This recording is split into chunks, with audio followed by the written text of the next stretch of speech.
Amado Carrillo Fuentes, o mejor conocido como el Señor de los Cielos, desde el aire manejaba al Cártel de Juárez en México, para el mundo. Fue un ser humano poderoso, sobre todo cuando desterró al Cártel de Cali y se encargó por completo del oro blanco. Pero durante su último tiempo tuvo que tomar decisiones difíciles e importantes. El 3 de julio de 1997, Amado Carrillo usó el nombre falso de Antonio Flores Montes para internarse en el Hospital Santa Mónica, en la exclusiva zona de Polanco, en Ciudad de México. Su intención era bastante clara: iba a someterse a una liposucción y una cirugía para cambiar su rostro, porque necesitaba evadir a las autoridades de México y Estados Unidos. El médico colombiano Ricardo Reyes fue el encargado de hacer las modificaciones, pero en medio de la operación, algo no salió como estaba previsto y el Señor de los Cielos falleció. Según el informe oficial, fue por la presencia en su cuerpo de agentes farmacológicos de tipo anestésico. Según la autopsia, la muerte de Amado Carrillo fue declarada a las 6 de la mañana en la habitación 407, donde nadie lo esperaba. El 4 de julio de 1997, a la edad de 40 años, uno de los narcotraficantes más importantes del mundo moría por una intervención quirúrgica, pero aquello no quedó así. Existieron teorías, hipótesis y una gran cantidad de secretos que salieron a la luz. Su vida enigmática lo acompañó hasta su supuesta partida, y aquí, en Grandes Misterios, les voy a contar cómo sucedieron los hechos. Pero antes de continuar, si son amantes como yo de los sucesos históricos de crímenes y misterios, quiero recomendarles el canal de Hechos Históricos, donde ya podrán ver videos como la terrible tragedia ferroviaria que se cobró la vida de más de 50 personas, o el macabro caso del hombre que fue asesinado en un crimen que sacudió a la sociedad y al mundo político. Por eso no se lo pierdan, les dejo el link en la descripción y en un comentario fijado para que se suscriban. Pero bien, viajemos un poco en el tiempo, más específicamente a la década de los años 70. En aquellos tiempos nadie sabía mucho sobre él. A los oídos de la gente y las autoridades solo llegaba el boca en boca. Además, ni la policía sabía su edad cuando lo buscaban, ni cómo se veía porque solo tenían una fotografía vieja de él. Era un narcotraficante que sabía ver a los demás para tomar buenas decisiones. Carrillo Fuentes tenía un perfil bajo, hacía todo por debajo de la ley y se mantenía siempre al margen de la exposición, por así decirlo, manejándose siempre entre las sombras. Todo lo contrario a Pablo Escobar. Amado Carrillo se introdujo en el mundo del narcotráfico cuidando las plantaciones de marihuana de su tío Nieto Fonseca. Gracias a ese lazo conoció a los hombres más poderosos del cártel de Medellín, con los que luego terminaría trabajando. El joven Amado mostraba obediencia, lealtad, disciplina y discreción a la hora de cumplir los encargos de su tío. Cuando vio que podía seguir con el negocio, su tío lo mandó al poblado de Ojinaga, en Chihuahua, a que aprendiera todo sobre el negocio de la marihuana con Pablo Acosta Villarreal. Sí, el zorro de Ojinaga. Desde el primer momento, Amado fue el favorito de Pablo Acosta Villarreal, de quien mencionamos hace un momento, y durante más de 10 años trabajó a su lado, tanto que pasó de ser su asistente a ser su mano derecha. Pero la alianza se acabó cuando Amado Carrillo Fuentes lo mandó a matar en abril de 1987. La traición vino de la mano de Guillermo González Calderoni, el entonces director de la Intercepción Aérea, Terrestre y Marítima de la PGR, acusado años después de proteger a narcotraficantes de diversas organizaciones. Pero bueno, con todos los datos para ubicarlo y $1 millón de pago, Calderoni acribilló a Acosta Villarreal y dejó libre el camino para que Amado Carrillo asumiera el control del grupo narcotraficante que operaba en Ojinaga, que más tarde se convirtió en el Cártel de Juárez, uno de los más poderosos en todo México. Su primer camino estuvo cómodo para asentarse, pero él tomaría otra decisión. A finales de los 80, Carrillo Fuentes dejó Ojinaga y se asentó en Ciudad Juárez, siempre manteniendo el perfil bajo como ya habíamos mencionado. Y fue para esa época exactamente cuando dejó de ser un simple narcotraficante para convertirse en el Señor de los Cielos. Su apodo tenía que ver directamente con su gran flota de aviones Boeing que transportaban hasta 6 toneladas de drogas. Como para que se den una idea, las ganancias que generaba en 7 días llegaban hasta los $200 millones. Sí, la cocaína y la heroína eran los pilares de su vida. El gobierno de Estados Unidos estimó en 1994 que el cártel de Juárez manejaba el 60% de la cocaína colombiana que llegaba a ese país desde México. Pero si hablamos de narcotraficantes conocidos, claramente no pueden quedar afuera Pablo Escobar y el Chapo Guzmán. Para fines de la década de los 80, el sicario y mano derecha de Pablo Escobar, John Jairo Velázquez, más conocido como Popeye, se reunió con el Señor de los Cielos para generar negocios. El objetivo era trasladar una gran cantidad de cocaína desde Colombia para el cártel de Juárez. Estos luego ingresarían a los Estados Unidos por San Diego, California y El Paso. Aquella alianza entre el patrón del mal y Amado Carrillo se formalizó en 1988. Juntos vendían droga en los Estados Unidos de forma desmedida. Se estimaba que alrededor del 80% de la cocaína era consumida por Norteamérica. Como un tridente del crimen, el cártel de Juárez era liderado de forma operativa por Amado Carrillo. A la par, Pablo Escobar y el Chapo Guzmán manejaban la producción de cocaína y la distribución hacia Norteamérica, Europa, Asia y África.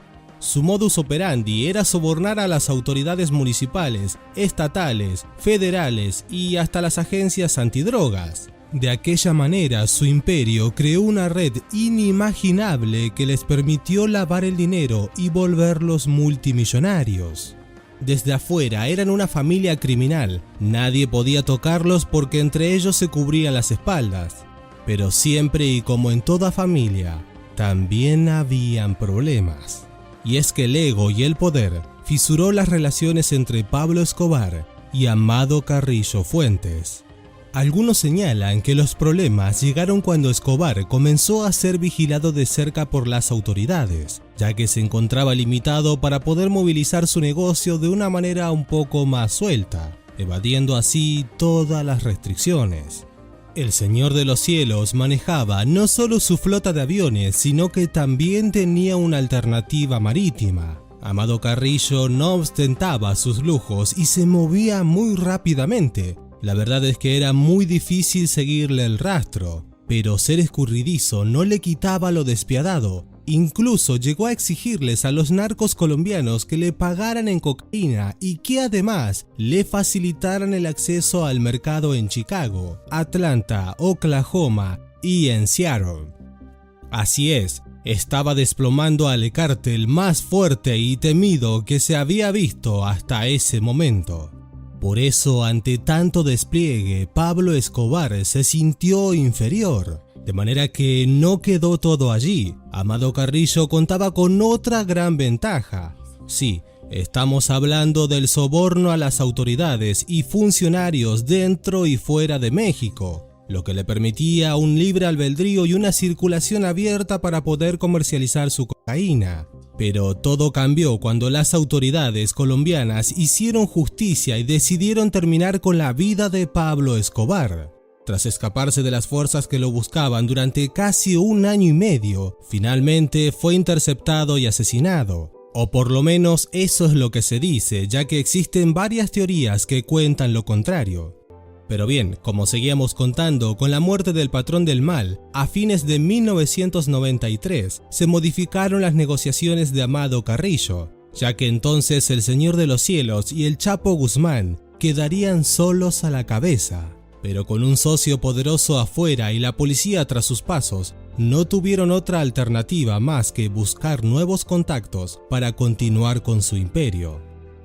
El cártel de Juárez seguía siendo el principal proveedor. Sí, el oro blanco, como le decían, estaba siendo explotado por los mejores. Su enorme trascendencia se mantenía sólida gracias a ellos. Amado Carrillo era muy querido por su pueblo. Siempre ayudaba a familias y escuelas dándoles oportunidades económicas a los necesitados. Algo muy parecido a lo que se dice que también hacía Pablo Escobar en su momento. Pero el héroe del pueblo también tenía a sus enemigos. En 1993 sufrió un atentado que casi le cuesta la vida. El episodio transcurrió en un restaurante en Valley High, al sur de la Ciudad de México. De un momento a otro, mientras estaba comiendo, quedó en medio de un tiroteo organizado por los sicarios del cártel de Tijuana y sobrevivió gracias a su guardaespaldas, que cumplió con su función y lo sacó del lugar. La libertad del negocio del cártel en manos del Señor de los Cielos estaba a punto de ser sacudida. 3 años después, en diciembre de 1996, el general Jesús Gutiérrez Rebollo fue designado como director del Instituto Nacional para el Combate a las Drogas. En aquel momento, Estados Unidos imponía anualmente al gobierno de México una certificación antidroga. Mientras Rebollo trabajó en la inteligencia en contra del narcotráfico, consiguió capturar a Héctor Elguero Palma, Lupercio Serratos y a Iván Taborda, todos ellos rivales del cártel de Juárez. Pero al tiempo de todo aquello, una llamada anónima sacudió el suelo de México. Más adelante se supo que el chofer del general, Juan Galván Lara, había denunciado a Amado Carrillo. En su declaración aseguró que habían sobornado al general Gutiérrez Rebollo para que pueda continuar con su actividad sin que lo molestaran. A la par de la denuncia aparecieron fotos y documentos que atestiguaban lo denunciado. Fue así como en una conferencia de prensa el general Enrique Cervantes Aguirre, el entonces secretario de la Defensa Nacional, acusó al general Gutiérrez Rebollo de traición a las Fuerzas Armadas por ofrecer protección a Amado Carrillo. Sí, ya nadie podía confiar en nadie. Las fuerzas estaban corrompidas y las drogas habían contaminado cada paso que daba la gente que quería hacer las cosas bien. Al salir a la luz todo aquello, se generó un gran revuelo en la prensa.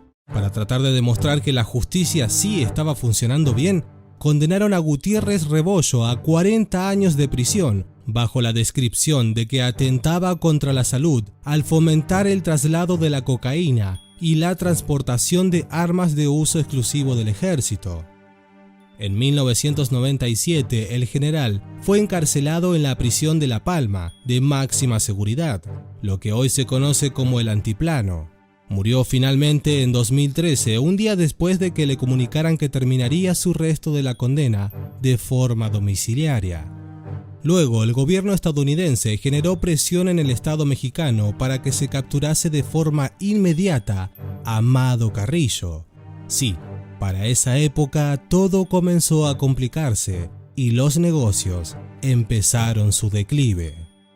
El Señor de los Cielos no tenía alternativa, ahora le tocaba a él y su búsqueda era inminente. La DEA había puesto precio por su cabeza y rondaba los $5 millones, de manera que luego de todo aquello, Amado Carrillo decidió huir a Chile bajo el nombre falso de Jorge Torres.